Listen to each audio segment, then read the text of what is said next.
Assalamualaikum warahmatullahi wabarakatuh. Saya Abdul Rizky Saputra dengan NIM 234201404 dari Universitas Islam Negeri Sultan Haji Muhammad Idris Samarinda.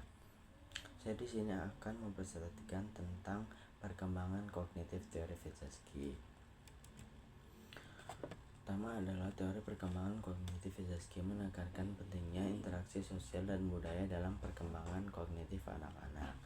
Menurut Vygotsky, seorang psikolog Rusia, perkembangan kognitif anak-anak tidak dapat dipisahkan dari konteks sosial di mana mereka tumbuh dan belajar.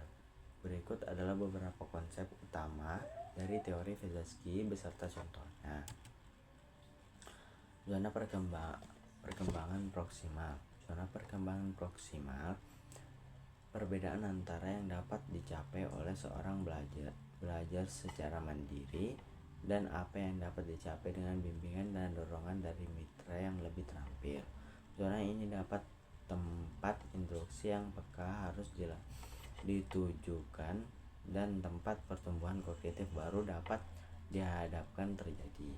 Misalnya seorang anak mungkin bisa menyusun puzzle sederhana sendiri, tetapi membutuhkan bantuan orang dewasa untuk menyelesaikan puzzle yang lebih kompleks. Dengan bimbingan, anak tersebut belajar keterampilan baru yang lambat laun dapat dilakukan secara mandiri. Scaffolding atau perancah. Salah satu ciri kolaborasi sosial yang mendukung pertumbuhan kognitif adalah perancah. Kecenderungan peserta yang lebih ahli untuk secara cermat menyesuaikan dukungan yang mereka berikan dengan situasi terkini pelajar pemula sehingga ia dapat memperoleh manfaat dari dukungan tersebut dan meningkatkan pemahaman tentang suatu masalah.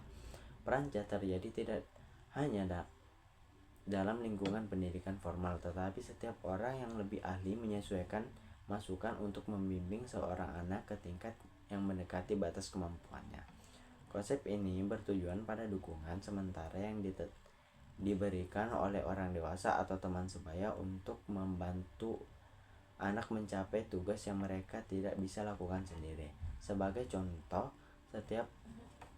ketika seorang guru mengajarkan cara mengalihkan angka, dia mungkin menggunakan alat bantu visual dan contoh konkret untuk membantu anak memahami konsep tersebut. Mereka dapat melakukannya sendiri. Bahasa dan pemikiran. Dari sudut pandang Vygotsky, bahasa pemikiran dua peran penting dalam perkembangan kognitif, yaitu satu sebagai wahana utama yang digunakan orang dewasa untuk menyampaikan cara berpikir dan pemecahan masalah yang bernilai budaya kepada anak-anak mereka, dan pada akhirnya mereka menjadi salah satu alat adaptasi intelektual yang paling ampuh. Melalui bahasa, anak-anak dapat mengintegrasikan pengetahuan dan keterampilan. Misalnya bermain peran kemungkinan anak-anak untuk menggunakan bahasa untuk mengatur pengalaman tindakan mereka, seperti bermain dokter-dokteran. Mereka menggunakan istilah medis yang mungkin mereka dengar dari orang dewasa.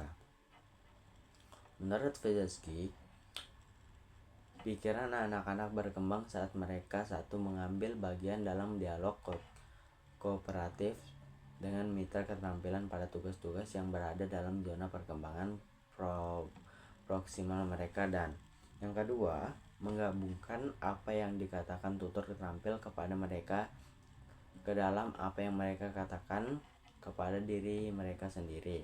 Vygotsky menunjukkan bahwa perkembangan kognitif bukanlah proses yang terjadi secara terpisah, melainkan sangat dipengaruhi oleh lingkungan sosial dan budaya anak. Interaksi dengan orang lain, kompleks budaya adalah kunci dalam memahami dan mendukung perkembangan kognitif anak. Oke, sekian penjabaran dari materi Vygotsky yang saya sampaikan. Kurang lebihnya saya mohon maaf. Jika ada kesalahan kata itu dari saya akhiri. Wassalamualaikum warahmatullahi wabarakatuh. Sampai jumpa di video berikutnya.